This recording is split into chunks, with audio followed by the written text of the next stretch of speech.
Hey guys, welcome back to Cooking at Pam's Place. I'm Chef Pam and we're getting ready to bake a ham. It's going to be absolutely delicious and I've got a twist to it, so hang in there with me.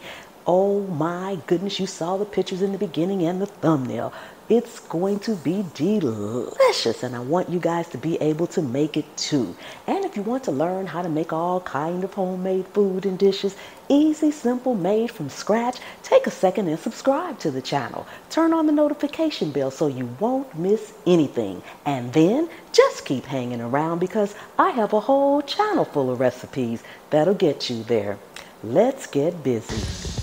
Okay, it is ingredient time. We have the star of the dish, our ham. We have some Pepsi here. We have water, cloves, whole cloves, brown sugar. We're going to make our glaze first. I have my pot here. So first I'm going to put in the water. After that, we're going to add some Pepsi, and I'll have all the ingredients down in the description as well as how to do it so you can make it too.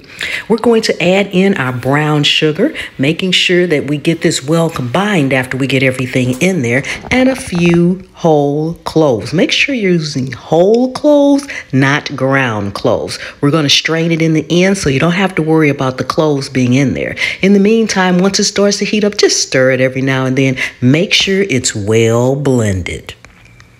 Now we're going to go ahead and I'm going to show you exactly how to score the ham. See the bone right here? That's going to be our guide. So we're going to take our knife and we're going to position it right below the bone to start with. And we're going to make a slit, not too deep. We're just going to need it slit enough to put the cloves in it. So make sure you don't cut through your ham too far, but you're going to make a slit right there, then one on top of the bone. That's going to be your guide as far as the size is concerned. So once you have these two slits there, eyeball it. You don't need to measure anything, just eyeball it. And that looks like about 1 inch. So then try to make all the rest of your slits in the ham 1 inch.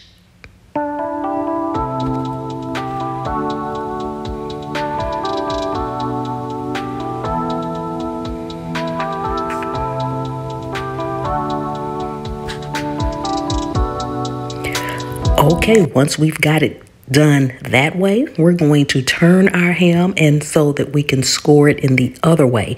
We need to have it scored in both directions, creating a crisscross pattern. Again, using the bone as our guide.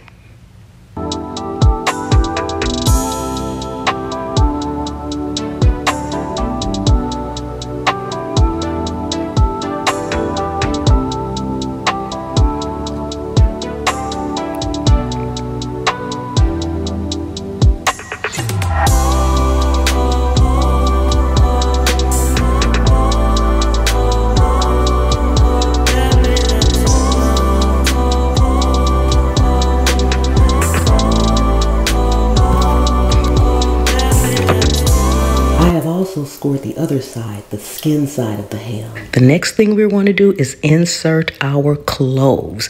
Everywhere there is a cross, we're going to insert a clove in each one of those. It's going to be very decorative and it's going to create a mound of flavor. So take your whole cloves, try to find the biggest ones you can out of your jar because those are easier to insert and they'll stay in there quite much easier, let's just say, much easier. So you just want to push it in just until the round part touches the flesh of your ham.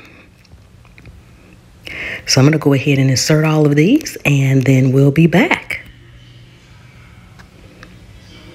Okay, now it's time for us to go ahead and we're going to strain our glaze to make sure we get all of those cloves out of it.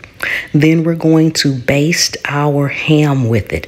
Just pour your glaze right on it. We're going to cook this covered in a 350-degree ovens, depending on the size of your ham, 20 minutes per pound. Most hams are already fully cooked, so the only thing we're really doing is heating it up through and through and letting this glaze do its thing.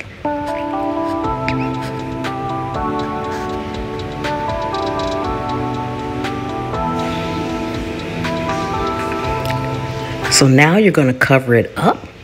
We're going to put it in the oven and we'll be back when she's all done.